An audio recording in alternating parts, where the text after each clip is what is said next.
मैंने फ़ौरन नौकरी छोड़कर कहा मैं संभालूंगा दुकान।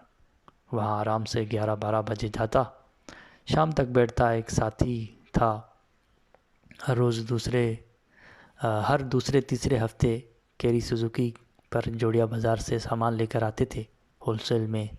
साल तक तो बहुत अच्छी दुकान चली, फिर वालिद ने भी और पैसे लगाने से इनकार किया। सामान कम होता गया, मेरी कोई प्लानिंग नहीं थी।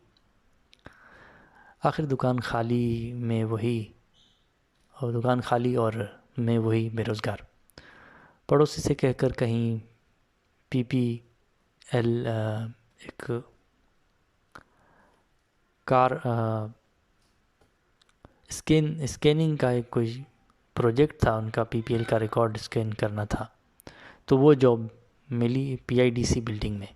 और ये बिल्डिंग करीब थी शाइन कॉम्प्लेक्स के, जहाँ पे मैंने टंडो से आने वाले दोस्त और मैंने कॉल सेंटर का 3 महीने तक कोर्स किया। पर जॉब की बारी आई तो वो छोड़ दिया।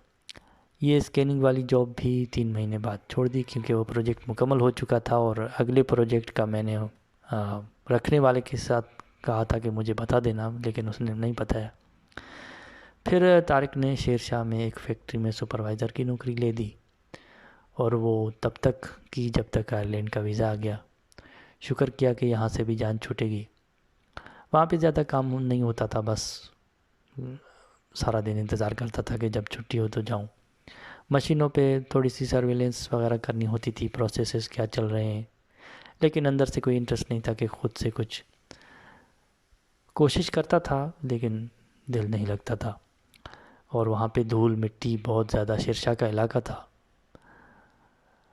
आयरलैंड में साल तक तो सिर्फ वीकेंड पे ही किसी रेस्टोरेंट में जॉब की, जो बहुत बुरी लगती थी, क्योंकि देसी आपकी सेल्फ़ इस्टीम की धज्जियाँ उड़ा देते हैं।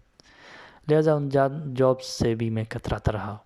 पढ़ाई में बहुत मेहनत की और डिग्री हासिल कर ली, पर उस पर जॉब क्या मिलेगी कुछ पता नहीं था,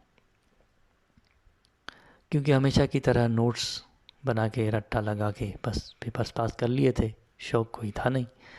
सिक्योरिटी की जॉब के पीछे मैं 1 साल से लगा हुआ था। उसके कागजात, लाइसेंस, सेफ पास, टेस्ट सब